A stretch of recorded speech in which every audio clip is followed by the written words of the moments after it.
ndakuyange Burundi reka ndagutake Burundi reka ndakuyange Burundi reka ndagutake Igihugu ciza nkawe ntaho no gikura Ubwiza bwa Burundi ntaho no busanga Kuratangaza cyane n'abanyamahanga N'abari kure baza bagusanga Wambaye ibyiza byinshi cyane Ongera utuberu Umubyeyi mwiza cyane Imana yakuduhaye ikudutungire Ibiyaga akayaga uramera umuntu agushinze ijambo yamaze gushika twashaka rero ashike ngaha mu majambo make ababwire ivyo ari byo n'intumbero mwese ndabaramukije twari twashatse kugira ngo dutangure nashaka mvuge akantu bize eyes on me mwe muca muvuga ati eyes on you babitaho eyes on me tasubiramo eyes on me shiramo tugufu rero ushiremo tugufu turi kumwe yes mu rugwaruka kandi ibi byose byategura urugwaruka eyes on me murakoze hama nsanzwe nitwa Gusaba Tarsise hama nkabafashe kano kanya kugira ngo ndababwire ibijyanye n'ibirori by'uno munsi hama bikaba byateguwe n'ishyirahamwe Agiade ni mu kinyapfunyo ariko mu majambo yose bisigura Association des jeunes intellectuels actifs pour le développement niyo Agiade hama tukaba dusanzwe dufise intumbero canke mission niyo mu cyongereza tuvuga to empower young people to go for their dreams none rero twateguye no evenement yitwa talent show event ni ukuvuga ni evenement ni ibintu bijyanye no kwerekana impano zidasanzwe ziri muri wewe eyes on me ni ibirori rero twateguye kuri mwebwe urwanda musanzwe dufise impano zidasanzwe kubera ko twagiye tubona ko mu Rwanda hari impano zidasanzwe ubwo kiba tugihari hariho ukuntu zibaguma mukare guteka ko umuntu ntavukana amanira mugabo umuntu avukana iki kandi impano nayo izana iki ndasubiramo ntabwo umuntu avukana amahera mugabo umuntu avukana impano kandi impano irazana amafaranga mugomba amashyi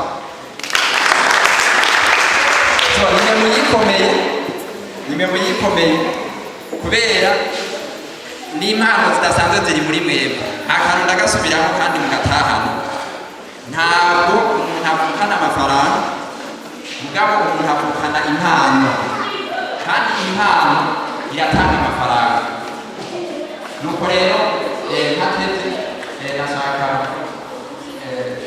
kwakira abantu bose bamaze gushika ngaho mwisange umutekano igihe cyose ibirori bizoba biriko biragenda mutekereze ndabona nk'abana abantu bari kuri protokole mufashe cyane kugira bize bigenda neza nashaka rero banze nakire umushitsi w'iteka twaronse mumaze gushika nyakubahwa umwunganizi wa deseye ubanza bashaka kugira haguruke iprezante kubera tubanza kumuha umwanya wisanzuye mugabo muri umwanya twashaka iprezante hama inyuma yiwe turaza guha umuntu asanzwe arongoye kino kigo asanzwe arongoye hano muri kaki ari nawe yatumye bino byose tubishikako kuko iyo atabaho ntitwaronka ino sare nawe turabona yidogore gatoya amariko umwanya wanyu wiyaguye wo gushikiriza kuko ibikorwa byashinga muraza kubona kadubere kuri nyakubahwa perezida imidondoro mwakoze kuziza kandi muriwe neza jewe nitwa Gerard Imana umuhanuzi ajejwe inyigisho ubuyobozi bw'indero w'ikomine Bubanza. Bibaza yuko nk'uko babivuze nta byinshi bishikiriza muri aka kanya, nagomba kugira ko bikwiye kumenya kugira ngo tuje kuraba izo mpano dufise, hanyuma kandi tuje kwibonera ibyo mushoboye. Muri ibyo mushoboye nibaza yuko mushoboye bitari bike. Rero nagomba nsubiza akanya kuko babivuze sinagomba kubarambira cyangwa turaza kubandanya turi kumwe. Murakoze. Yego Kwamamaza. Ubuserukira kino kigo murakoze n'umuryango. Amazina bagita Nyongerere Yakimu. Nyakubahwa musanzwe mudufasha gukurikirana ingero y'urwaruka muri komine yacu ya Bubanza, akaba mujejwe n'ivyigwa muri komine yacu. Namwe banyakubahwa mwadufashije gutegura bino birori murongo ya association. Namwe banyempano zitandukanye mwitavye mwagambutse, fashe kano kanya kubaha ikaze mwa kino kigo. Ikigo atari rwanje ariko ari ikigo c'iwanyu, ari nayo mpamvu bakitumenyesha ko bateguye bino birori.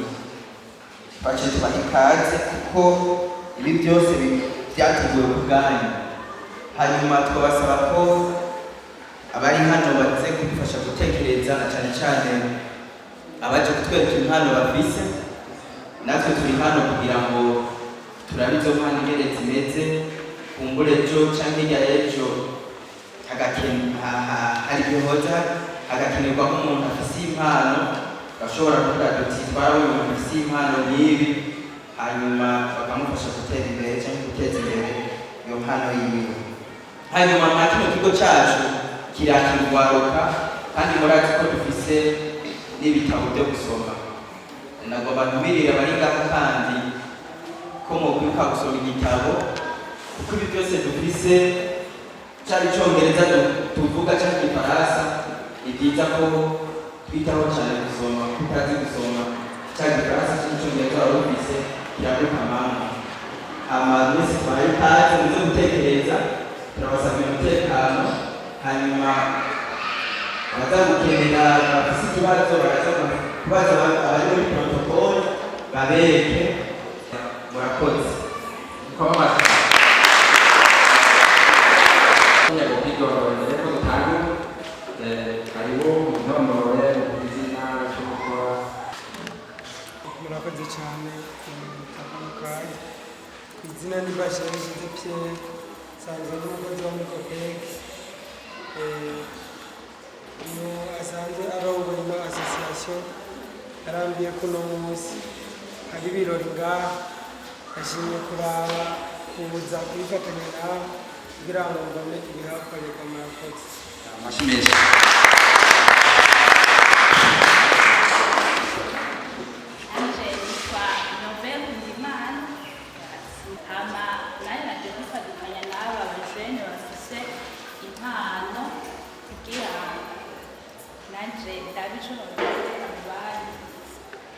Amashi.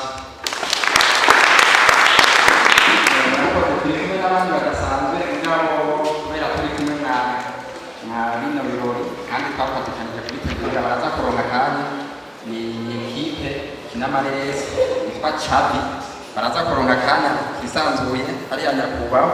Ntitwamusivye mugabo no kubera ko arafise akanya kisanzuye aza kuvuga kuko barafise n'ibindi bintu baza kutwereka. Biraza ko umuntu yahuye nyakubahwa muraza gushikiriza ibikorwa bidasanzwe musanzwe mukora. None rero mwese muri hano bateye akamo, kandi ntitwihenze, ni evenema y'abajene kandi nibo bari bwahagaze bikomera amashuri. Bino birori rero byatangijwe n'umupira w'amaboko basketball ku bigeme, aho kandi ekipe cyangwa twakadara natahukanye intsinzi kuva mu cyane.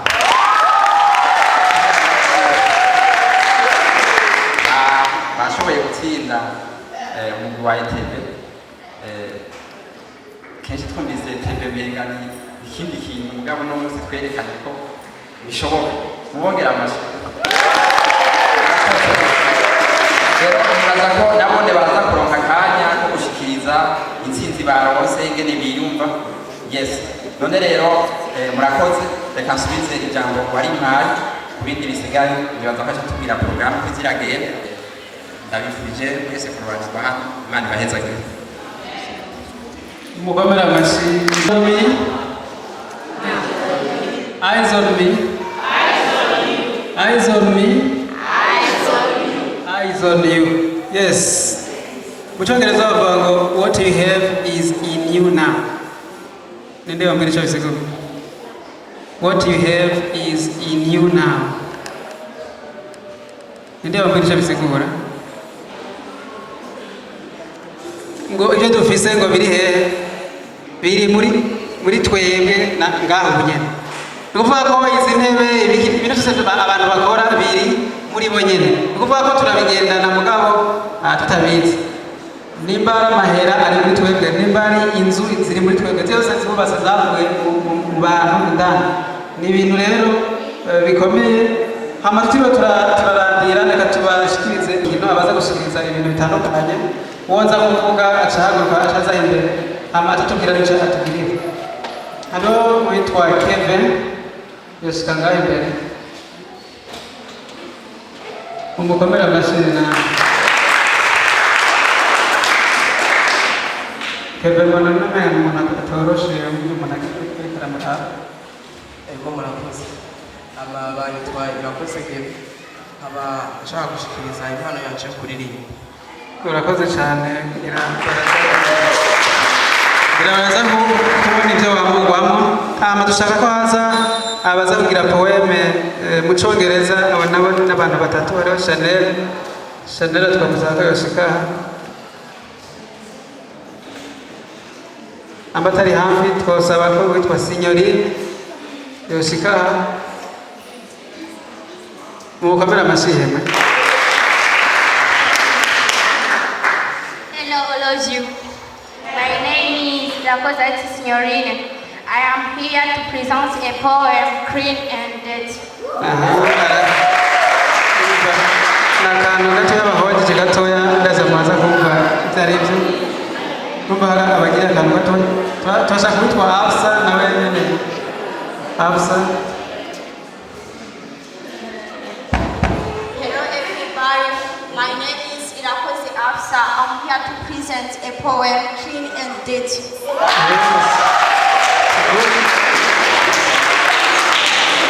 Neza ko mnatazi Cyongereza na muzika ngora natasha kwitwa Bienvenue nawe naze Skype namba tari hafi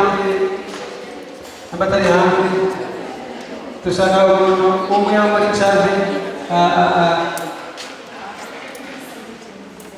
umuntu wo muri charge presente atubwira ibyo bazakutugirira umuntu wo muri charge atubwira ibyo bazakutugirira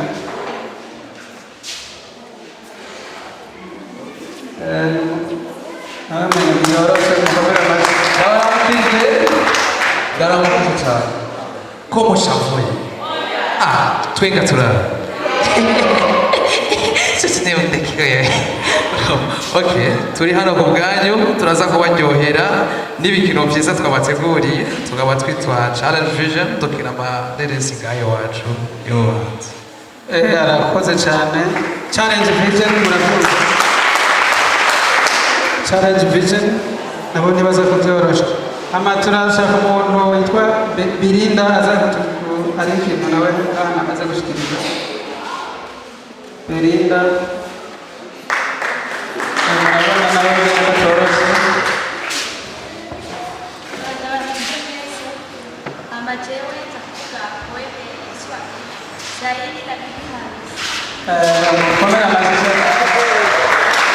abantu tutazi Kiswahili tena Kiswahili sasa mnasiguri ama atakurikira umuntu yitwa Desire nawe muramubona Bon après-midi. Moi, je réponds au nom de Bonjour, Maître Désiré. Je vais présenter un poème en français intitulé Le Conseil.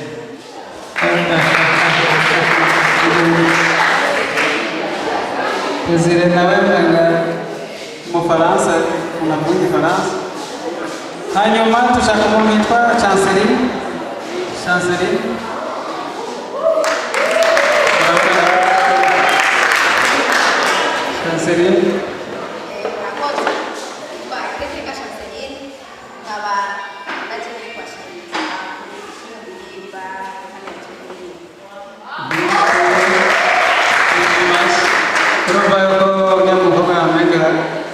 biza koroha.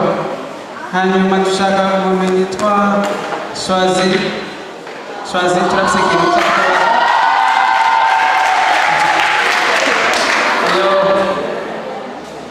Shwazi arafise ikintu aserukira barafise ikintu bakoze turaza kumubaza ikintu kimwe.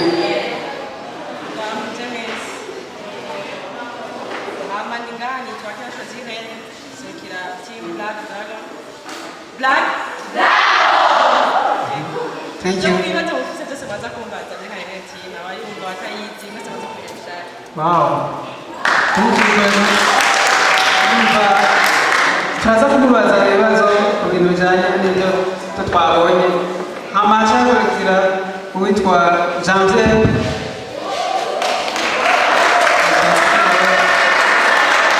Janvier nawe muramubona ko no kujisha murabibona ko atari umuntu yoroshe. Ndababukije mwese hama nkaba imbere yanyu nza gupresenta impano yaje kuririmba.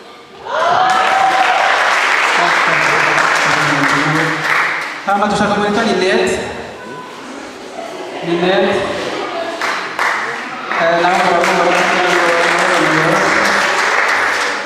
Ninette nawe turabona ndakugira katumo.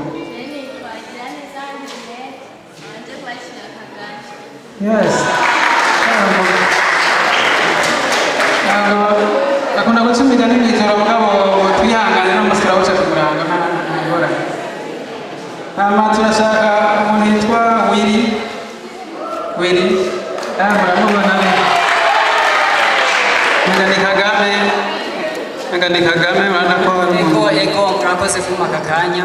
Hama ku mazina y'ababyeyi papa mama bafatikanije na padiri nkaba nitwa Sabimbona Willy ariko benshi bakaba banzi ku izina rya Kabesho. Hama nkaba nja kubakinira akantu bita comedy ariko sije jenyene hari groupe A bakaba na groupe B. Rero muraja kubona groupe A yabyo hama groupe B ibyo baza kubagirira. Murakoze. Wow. Nashimishije. Biza koroha. Hanyuma sinzi turashaka umuntu yitwa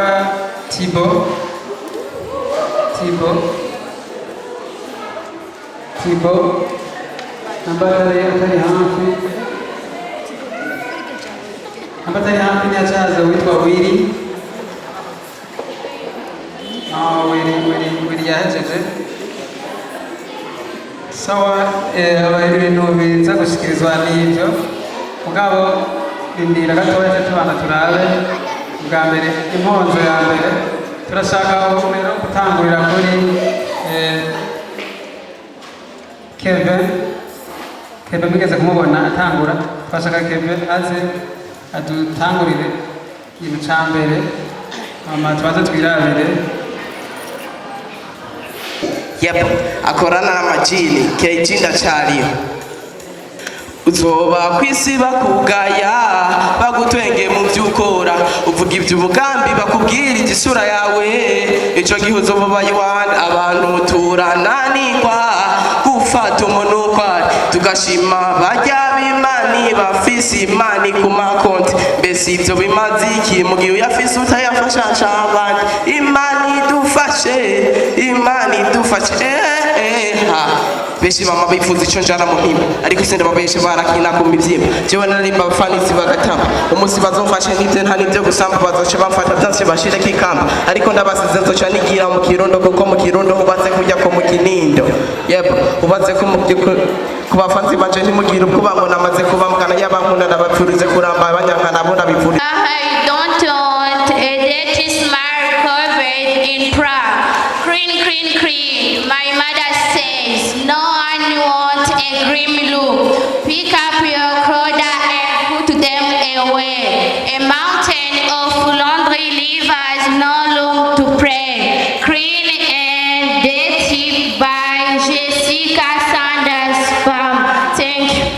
komera amashyi cyane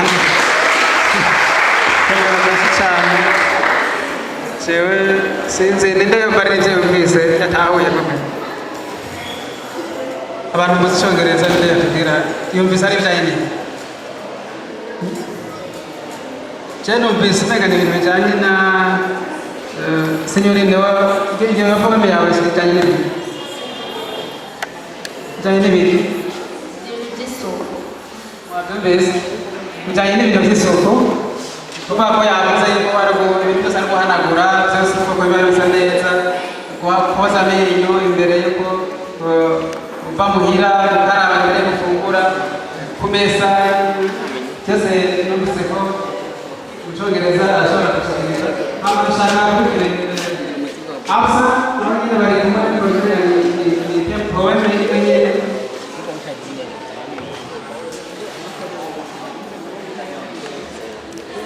Laundry Leaves No Room to Pray by Jessica Sanders Palmer. Thanks. Murakoze cyane hari ikindi kintu numvisemo ntari nashoboye gufata ubwa mbere yari karavuga numvisemo ko no one wants a dirty friend ati nta muntu n'umwe akunda umugenzi aca hafi n'ubwo umuntu bienvenue nawe nigane poeme ni sinzi twashyira nawe turabona umuhungu nawe bavuga icyongereza bienvenue.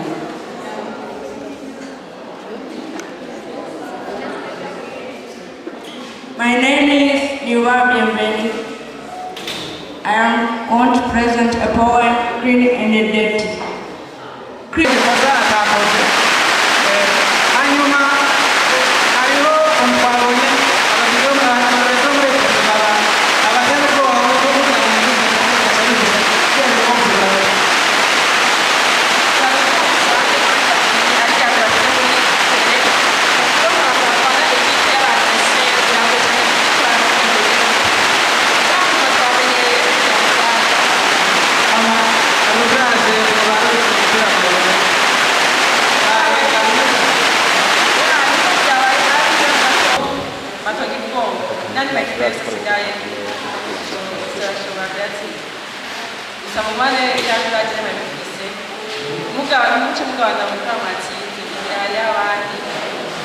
kandi barakomeye nabo nyine rero umva turahura twese turakomeye nabo nyine barakomeye ariko tubarusha ariko umutima tubarusha solidarite abakobwa muri rusange nabo barari amano byako abakobwa bose atokutinya kuko c'est pas comme après c'était facile. Très bien, merci beaucoup. Applaudissez. Merci. Turamushimiye cyane muri ko naho adorokina hanze azosigura abakinnyi neza mu Faransa.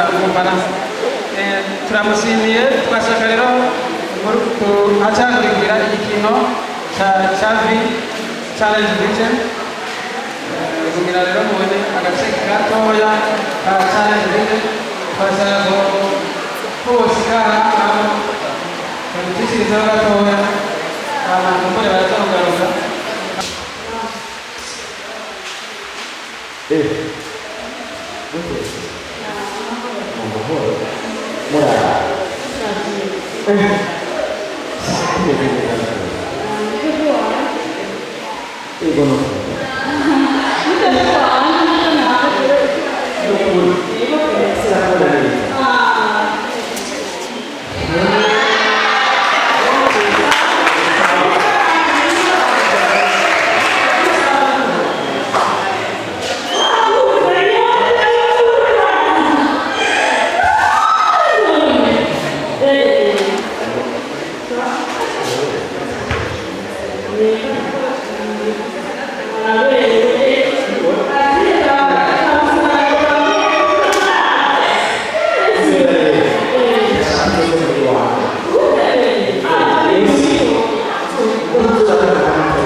Karibu.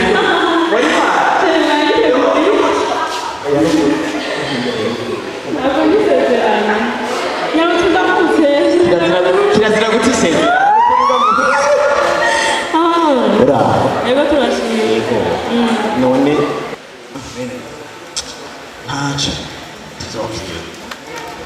Ujya muhira. Wewe usanzwe bose. Sawa. Ariko rero karibu.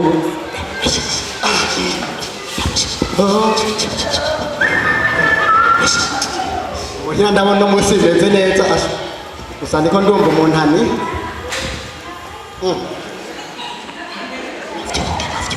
ya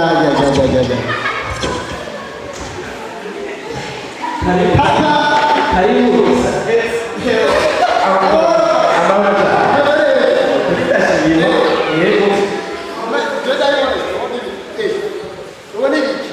uyu uya burya ni nani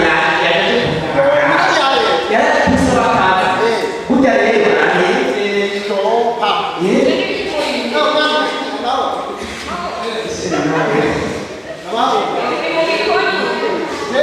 ibi ni minani umwaka hirya yaraje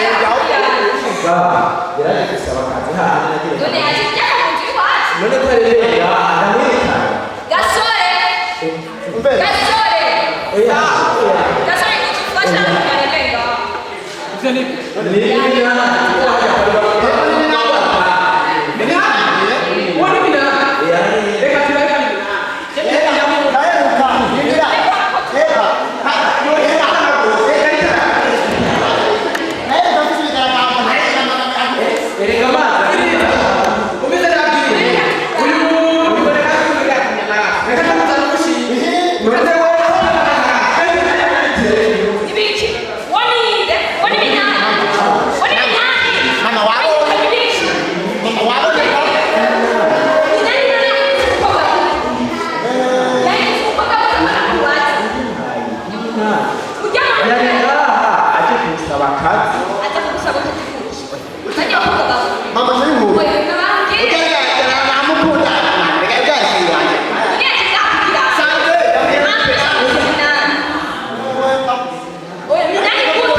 Reka gato turavuga. Abagabo b'iki gihe yambaye bashaka gufatanya n'ibintu. Anze n'akabandi bagore uyishugari mukwara.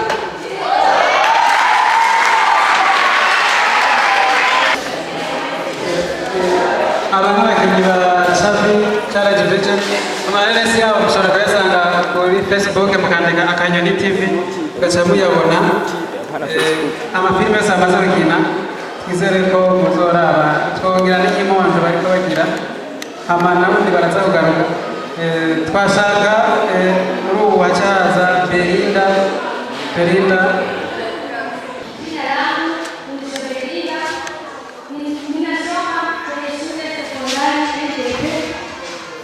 kwa kitengo cha lugha kwenye kidato cha tatu. Ninataka mnisikilize ili niwaambie shairi la bibi harusi. Ewe mwanana na unaotokomea, kama upepo mwanana tatupua potee, sio kama kwa yana huo kwa kupotea, bali ndicho kiungwana ili kuendelea. Siku iliyojia tena sasa tukumbuka, tulifanya kila njia ili tuwe na akili ya kuingia bila kutatanika, huku kwako kuondoka moyo kweli unauma. Siku tulizokesha hizo pia ni bayana, zilikusha bila visa kati ya shughuli pana. Hata hizo tulikesha bila hata ya kununa, kweli wewe kuondoka moyo unafadhaika. Juhudi za kukukuza hizo pia ni bayana, zilikusha bila visa hata shughuli pana. Yote tulitekeleza kuinua kuinua yote tulitekeleza ili wao mwenyezi kila tulioweza kuinua yako enzi. Tulifanya bila chuki wala simanzi za moyo. Tulifanya bila chuki wala simanzi za moyo. Umekumbuka sana katika hali ya mwili. Umbo lako limesana, karama zako shalani. Nafsi yako anana imetufanya jabari. Hakika safari yako imetuletea ukimya. Ulitunyanyua ahadi kwa vitendo na ahadi, ukapunguza mauti kwa usafi wa kauli, ukawa watu mtindo wa shani na kila hali. Hakika safari yako imetufanya wakiwa. Sasa hapo tunapigana, sasa hapo nakuona, taratibu waondoke. Kila hatua naona yaonyesha uhakika kuwa sasa tunapigana kama sisi na miaka, ama kweli mnajuta kwako wewe kuondoka. Is Adriana Bichimana, but here have an interpreter one that's what just he would be so that's what just make understand it the verb.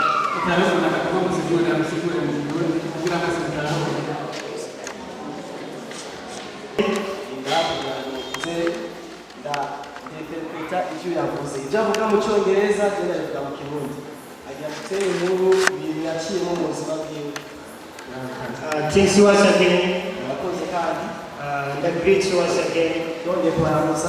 For the first time kandi I saw that nabonye ko we have a generation turashoboye guharuka hano. The generation that they are really talented. Turashoboye guharuka impano. I saw that the talented that's the kind of the talented. If they found it that as a support. Repeat again. I saw that the talent that's a Sawiya. That's a Sawiya. Nabonye hano in this generation. Muri Rwanda. Or in this youth. Muri Rwanda. Then if they found somebody just to support them for knowing or getting a way, if they found somebody just to support them. Ati hagize uwo yaruza arashikira uzashikira ngo Rwanda. Nabategura indirimbo ya Alicia Keys, titre ni No One. Thank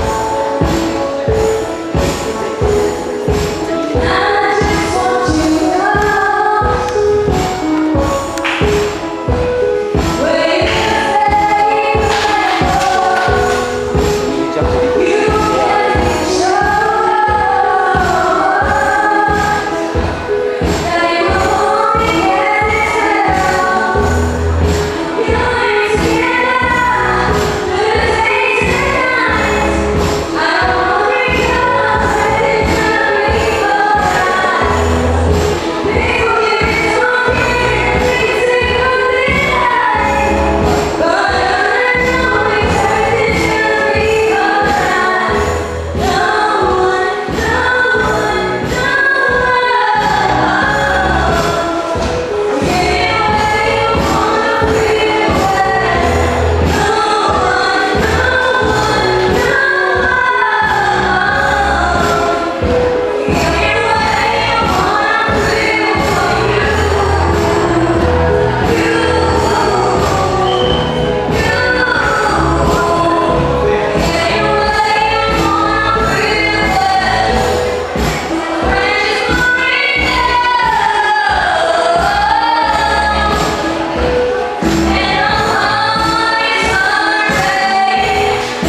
au lieu de les pratiquer.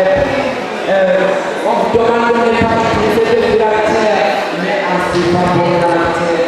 Demandez au monde de vos plans pour comprendre vos programmes. Lisez l'histoire qui se fait du Burundi, sans oublier que vous êtes des Barouti. Vous aimez surtout des téléphones portables, mais dans d'autres domaines vous êtes incapables. Aimez votre école et abandonnez la l'école. Maintenant vous êtes mes ennemis, mais vous deviendrez mes amis. Si vous écoutez mes conseils, et si vous abandonnez le sommeil, car on dit qu'au limite, il me rigolera. J'avais honorable voici, mais que je désirais, comme déjà et sécurisant les télévisions.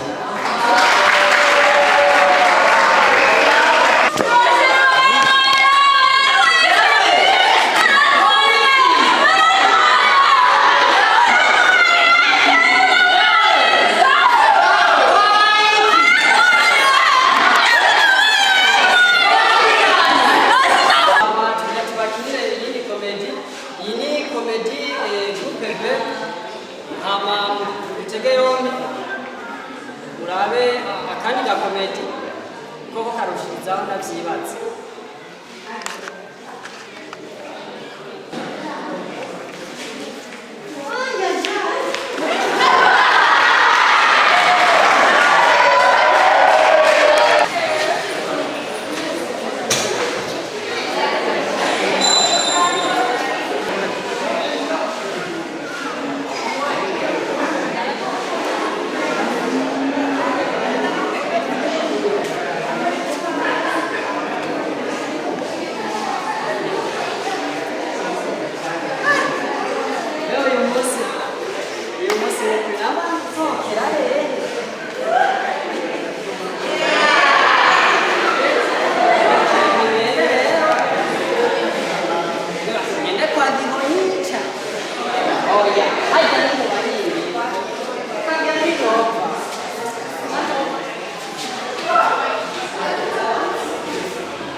Ni voy a